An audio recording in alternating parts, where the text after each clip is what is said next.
The Man Who Died. I returned from the city about 3 o'clock on that May afternoon, pretty well disgusted with life. I had been 3 months in the old country and was fed up with it. If anyone had told me a year ago that I would have been feeling like that, I should have laughed at him, but there was the fact. The weather made me liverish. The talk of the ordinary Englishman made me sick. I couldn't get enough exercise, and the amusements of London seemed as flat as soda water that has been standing in the sun. "Richard Hannay," I kept telling myself, "you have got into the wrong ditch, my friend, and you had better climb out." It made me bite my lips to think of the plans I had been building up those last years in Bulawayo. I had got my pile, not one of the big ones, but good enough for me, and I had figured out all kinds of ways of enjoying myself. My father had brought me out from Scotland at the age of 6, and I had never been home since, so England was a sort of Arabian Nights to me, and I counted on stopping there for the rest of my days. But from the first I was disappointed with it. In about a week I was tired of seeing sights, and in less than a month I had had enough of restaurants and theatres and race meetings. I had no real pal to go about with, which probably explains things. Plenty of people invited me to their houses, but they didn't seem much interested in me. They would ask me a question or two about South Africa and then get on to their own affairs. A lot of imperialist ladies asked me to tea to meet schoolmasters from New Zealand and editors from Vancouver, and that was the dismalest business of all. Here was I, 37 years old, sound in wind and limb, with enough money to have a good time, yawning my head off all day. I had just about settled to clear out and get back to the veldt, for I was the best bored man in the United Kingdom. That afternoon I had been worrying my brokers about investments to give my mind something to work on, and on my way home I turned into my club, rather a pot house which took in colonial members. I had a long drink and read the evening papers. They were full of the row in the Near East, and there was an article about Karolides, the Greek premier. I rather fancied the chap. From all accounts he seemed the one big man in the show, and he played a straight game too, which was more than could be said for most of them. I gathered that they hated him pretty blackly in Berlin and Vienna, but that we were going to stick by him, and one paper said that he was the only barrier between Europe and Armageddon. I remember wondering if I could get a job in those parts. It struck me that Albania was the sort of place that might keep a man from yawning. About 6 o'clock I went home, dressed, dined at the Café Royal, and turned into a music hall.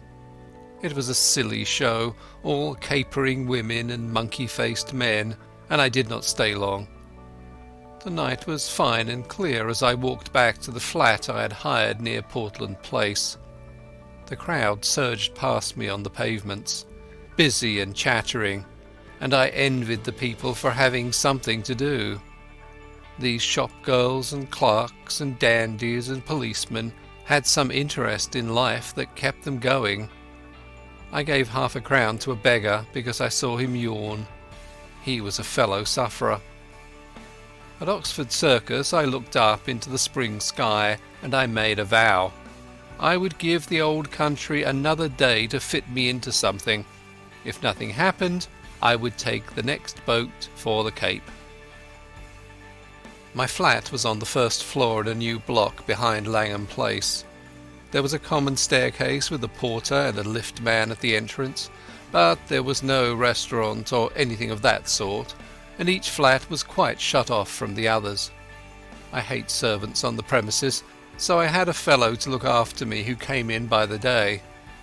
He arrived before 8 o'clock every morning and used to depart at 7, for I never dined at home. I was just fitting my key into the door when I noticed a man at my elbow. I had not seen him approach, and the sudden appearance made me start. He was a slim man with a short brown beard and small gimlety blue eyes. I recognized him as the occupant of the flat on the top floor with whom I had passed the time of day on the stairs. "Can I speak to you?" he said. "May I come in for a minute?" He was steadying his voice with an effort, and his hand was pawing my arm. I got my door open and motioned him in. No sooner was he over the threshold than he made a dash for my back room where I used to smoke and write my letters. Then he bolted back. "Is the door locked?" he asked feverishly, and he fastened the chain with his own hand. "I'm very sorry," he said humbly. "It's a mighty liberty, but you look the kind of man who would understand. I've had you in my mind all this week when things got troublesome. Say, will you do me a good turn?" "I'll listen to you," I said. "That's all I'll promise." I was getting worried by the antics of this nervous little chap. There was a tray of drinks on a table beside him, from which he filled himself a stiff whisky and soda. He drank it off in 3 gulps and cracked the glass as he set it down. "Pardon," he said. "I'm a bit rattled tonight. You see, I happen at this moment to be dead." I sat down in an armchair and lit my pipe. "What does it feel like?" I asked. I was pretty certain that I had to deal with a madman. A smile flickered over his drawn face. "I'm not mad yet. Say, sir, I've been watching you, and I reckon you're a cool customer. I reckon too you're an honest man, and not afraid of playing a bold hand. I'm going to confide in you. I need help worse than any man ever needed it, and I want to know if I can count you in." "Get on with your yarn," I said, "and then I'll tell you." He seemed to brace himself for a great effort, and then started on the queerest rigmarole. I didn't get hold of it at first, and I had to stop and ask him questions, but here is the gist of it. He was an American from Kentucky, and after college, being pretty well off, he had started out to see the world. He wrote a bit and acted as war correspondent for a Chicago paper and spent a year or 2 in southeastern Europe. I gathered that he was a fine linguist and had got to know pretty well the society in those parts. He spoke familiarly of many names that I remembered to have seen in the newspapers. He had played about with politics, he told me, at first for the interest of them, and then because he couldn't help himself. I read him as a sharp, restless fellow who always wanted to get down to the roots of things. He got a little further down than he wanted. I'm giving you what he told me as well as I could make it out. Away behind all the governments and the armies there was a big subterranean movement going on, engineered by very dangerous people. He had come on it by accident. It fascinated him. He went further and then got caught. I gathered that most of the people in it were the sort of educated anarchists that make revolutions, but that beside them were financiers who were playing for money. A clever man can make big profits on a falling market, and it suited the book of both classes to set Europe by the ears. He told me some queer things that explained a lot that had puzzled me. Things that had happened in the Balkan War, how one state suddenly came out on top, why alliances were made and broken, why certain men disappeared, and where the sinews of war came from. The aim of the whole conspiracy was to get Russia and Germany at loggerheads. When I asked why, he said that the anarchist lot thought it would give them their chance. Everything would be in the melting pot, and they looked to see a new world emerge. The capitalists would rake in the shekels and make fortunes by buying up wreckage. Capital, he said, had no conscience and no fatherland.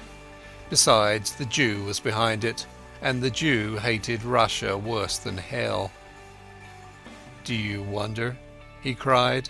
"For 300 years they have been persecuted, And this is the return match for the pogroms. The Jew is everywhere, but you have to go far down the back stairs to find him. Take any big Teutonic business concern.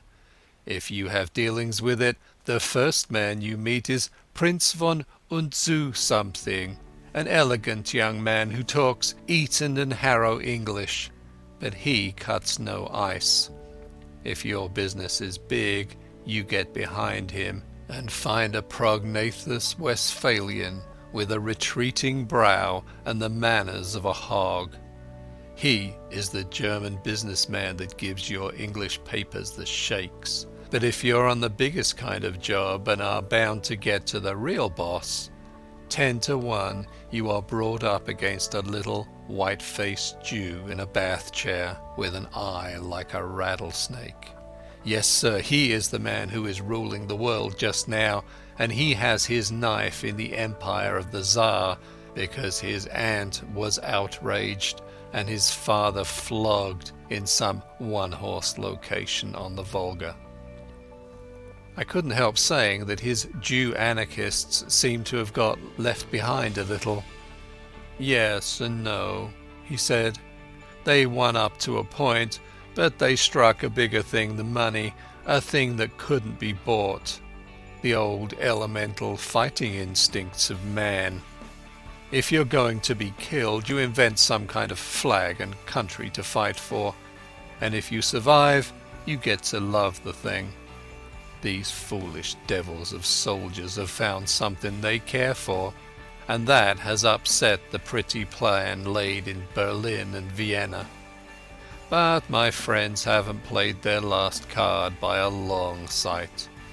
They've got the ace up their sleeves, and unless I can keep alive for a month, they're going to play it and win. But I thought you were dead, I put in. Mors janua vitae, he smiled. I recognized the quotation. It was about all the Latin I knew. I'm coming to that. And I've got to put you wise about a lot of things first. If you read your newspaper, I guess you know the name of Constantine Karolides. I sat up for that, for I had been reading about him that very afternoon. He is the man that has wrecked all their games. He is the one big brain in the whole show, and he happens also to be an honest man, wherefore he has been marked down these 12 months past. I found that out. Not that it was difficult, for any fool could guess as much. But I found out the way they were going to get him. And that knowledge was deadly. That's why I have had to decease. He had another drink, and I mixed it for him myself, for I was getting interested in the beggar. They can't get him in his own land, for he has a bodyguard of Epirotes that would skin their grandmothers. But on the 15th day of June he is coming to this city. The British Foreign Office has taken to having international tea parties, and the biggest of them is due on that date. Now Karolides is reckoned the principal guest, and if my friends have their way, he will never return to his admiring countrymen. That's simple enough anyhow, I said. You can warn him and keep him at home. And play their game? He asked sharply.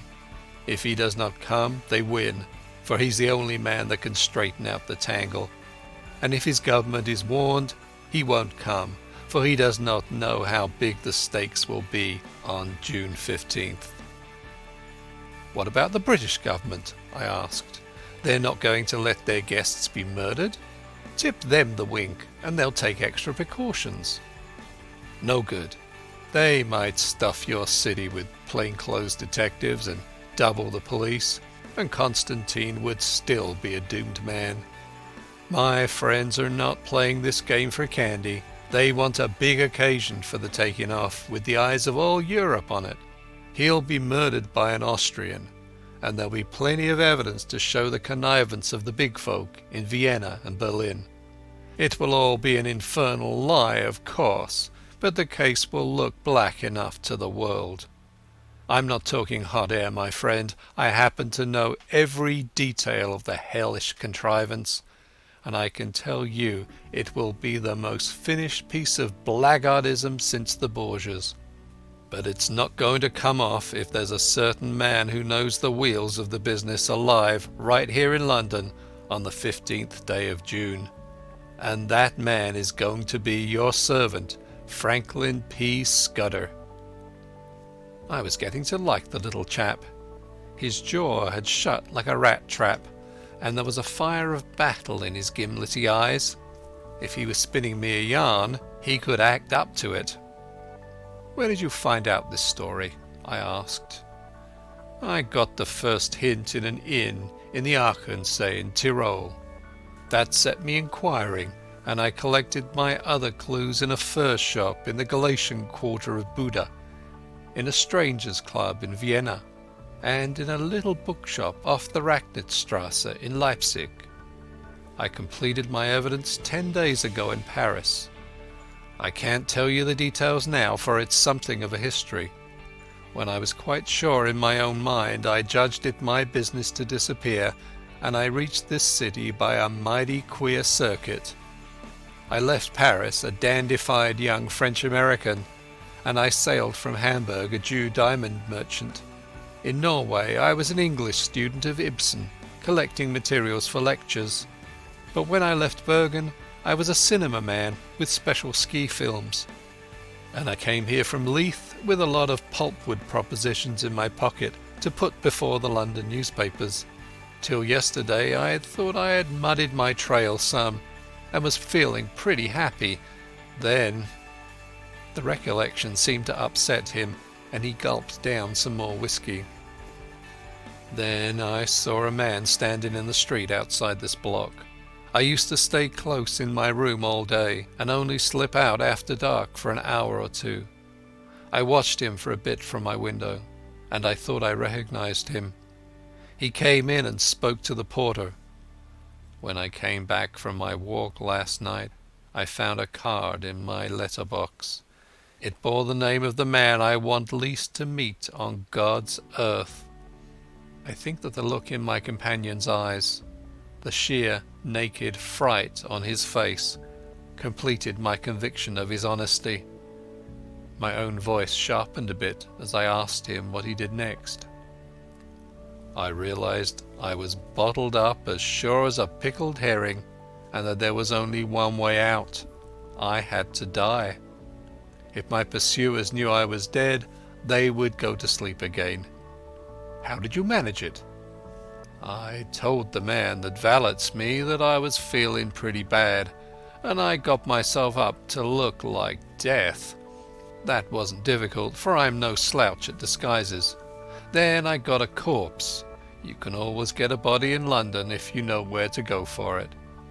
I fetched it back in a trunk on the top of a four-wheeler, and I had to be assisted upstairs to my room.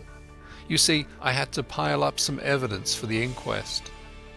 I went to bed and got my man to mix me a sleeping draught, and then told him to clear out. He wanted to fetch a doctor, but I swore some and said I couldn't abide leeches. When I was left alone, I started in to fake up that corpse. He was my size, and I judged had perished from too much alcohol, so I put some spirits handy about the place. The jaw was the weak point in the likeness, so I blew it away with a revolver. I dare say there will be somebody tomorrow to swear to having heard a shot, but there are no neighbours on my floor, and I guessed I could risk it. So I left the body in bed, dressed up in my pyjamas, with a revolver lying on the bedclothes, and a considerable mess around. Then I got into a suit of clothes I had kept waiting for emergencies. I didn't dare to shave for fear of leaving tracks, and besides, it wasn't any kind of use my trying to get into the streets. I had had you in my mind all day, and there seemed nothing to do but to make an appeal to you. I watched from my window till I saw you come home, and then slipped down the stair to meet you. There, sir, I guess you know about as much as me of this business." He sat blinking like an owl, fluttering with nerves, and yet desperately determined. By this time I was pretty well convinced that he was going straight with me. It was the wildest sort of narrative, but I had heard in my time many steep tales which had turned out to be true, and I had made a practice of judging the man rather than the story. If he'd wanted to get a location in my flat and then cut my throat, he would have pitched a milder yarn. "Hand me your key," I said, "and I'll take a look at the corpse. Excuse my caution, but I'm bound to verify a bit if I can." He shook his head mournfully. "I reckoned you'd ask for that, but I haven't got it. It's on my chain on the dressing table. I had to leave it behind, for I couldn't leave any clues to raise suspicions. The gentry who are after me are pretty bright-eyed citizens. You'll have to take me on trust for the night, and tomorrow you'll get proof of the corpse business right enough." I thought for an instant or two. "Right. I'll trust you for the night. I'll lock you into this room and keep the key. Just one word, Mr. Scudder. I believe you're straight, but if so be you're not, I should warn you that I'm a handyman with a gun." "Sure," he said, jumping up with some briskness. "I haven't the privilege of your name, sir, but let me tell you that you're a white man. I'll thank you to lend me a razor." I took him into my bedroom and turned him loose. In half an hour's time a figure came out that I scarcely recognized. Only his gimlety, hungry eyes were the same. He was shaved clean, his hair was parted in the middle, and he had cut his eyebrows. Furthermore, he carried himself as if he had been drilled, and was the very model, even to the brown complexion, of some British officer who had had a long spell in India. He had a monocle, too, which he stuck in his eye, and every trace of the American had gone out of his speech. "My hat, Mr. Scudder," I stammered. "Not Mr. Scudder," he corrected. "Captain Theophilus Digby of the 7th Gurkhas, presently home on leave. I'll thank you to remember that, sir." I made him a bed in my smoking room, and sought my own couch more cheerful than I had been for the past month. Things did happen occasionally, even in this God-forgotten metropolis. I woke next morning to hear my man, Paddock, making the deuce of a row at the smoking room door. Paddock was a fellow I had done a good turn to out on the Selakwe, and I had inspanned him as my servant as soon as I got to England. He had about as much gift of the gab as a hippopotamus, and was not a great hand at valeting, but I knew I could count on his loyalty. "Stop that row, Paddock," I said. "There's a friend of mine, Captain, I couldn't remember his name, dossing down in there. Get breakfast for two and then come and speak to me." I told Paddock a fine story about how my friend was a great swell, with his nerves pretty bad from overwork, who wanted absolute rest and stillness. Nobody had got to know he was there, or he would be besieged by communications from the India Office and the Prime Minister, and his cure would be ruined. I'm bound to say Scudder played up splendidly when he came to breakfast. He fixed Paddock with his eyeglass, just like a British officer, and asked him about the Boer War, and slung out at me a lot of stuff about imaginary pals. Paddock couldn't learn to call me sir, but he sirred Scudder as if his life depended on it. I left him with the newspaper and a box of cigars, and went down to the city till luncheon. When I got back the porter had a weighty face. "Nasty business here this morning, sir. Gent in number 15 been shot hisself. They just took him off to the mortuary. The police are up there now." I ascended to number 15 and found a couple of bobbies and an inspector busy making an examination. I asked a few idiotic questions and they soon kicked me out. Then I found the man that had valeted Scudder and pumped him, and I could see he suspected nothing. He was a whining fellow with a churchyard face, and half a crown went far to console him. I attended the inquest next day. A partner of some publishing firm gave evidence that the deceased had brought him pulpwood propositions and had been, he believed, an agent of an American business.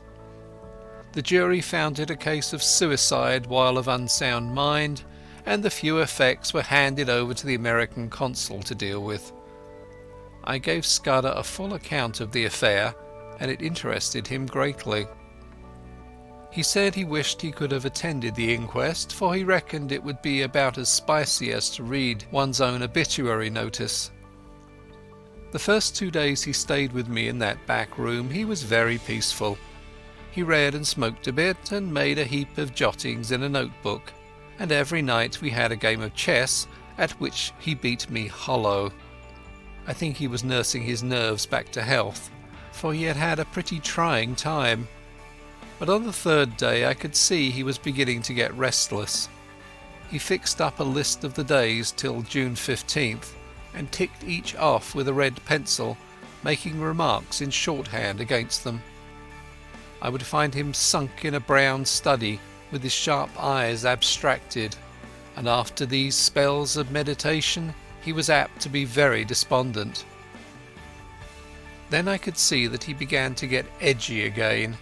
He listened for little noises and was always asking me if Paddock could be trusted. Once or twice he got very peevish and apologized for it. I didn't blame him. I made every allowance, for he had taken on a fairly stiff job. It was not the safety of his own skin that troubled him, but the success of the scheme he had planned. That little man was clean pluck all through, without a soft spot in him. One night he was very solemn. "Say, Hannay," he said, "I judged I should let you a bit deeper into this business. I should hate to go out without leaving somebody else to put up a fight." And he began to tell me in detail what I had only heard from him vaguely. I did not give him very close attention. The fact is, I was more interested in his own adventures than in his high politics. I reckoned that Karolides and his affairs were not my business, leaving all that to him. So a lot that he said slipped clean out of my memory. I remember that he was very clear that the danger to Karolides would not begin till he had got to London, and would come from the very highest quarters, where there would be no thought of suspicion. He mentioned the name of a woman, Julia Czechenyi, as having something to do with the danger. She would be the decoy, I gathered, to get Karolides out of the care of his guards. He talked too about a black stone and a man that lisped in his speech, and he described very particularly somebody that he never referred to without a shudder, an old man with a young voice who could hood his eyes like a hawk. He spoke a good deal about death too. He was mortally anxious about winning through with his job, but he didn't care a rush for his life. "I reckon it's like going to sleep when you are pretty well tired out, and waking to find a summer day with the scent of hay coming in at the window. I used to thank God for such morning, way back in the bluegrass country, and I guess I'll thank him when I wake up on the other side of Jordan." Next day he was much more cheerful, and read the life of Stonewall Jackson most of the time. I went out to dinner with a mining engineer I'd got to see on business, and came back at about 10:30 in time for our game of chess before turning in. I had a cigar in my mouth, I remember, as I pushed open the smoking room door. The lights were not lit, which struck me as odd. I wonder if Scudder had turned in already. I snapped the switch, and there was nobody there. Then I saw something in the far corner which made me drop my cigar and fall into a cold sweat. My guest was lying sprawled on his back. There was a long knife through his heart, which skewered him to the floor.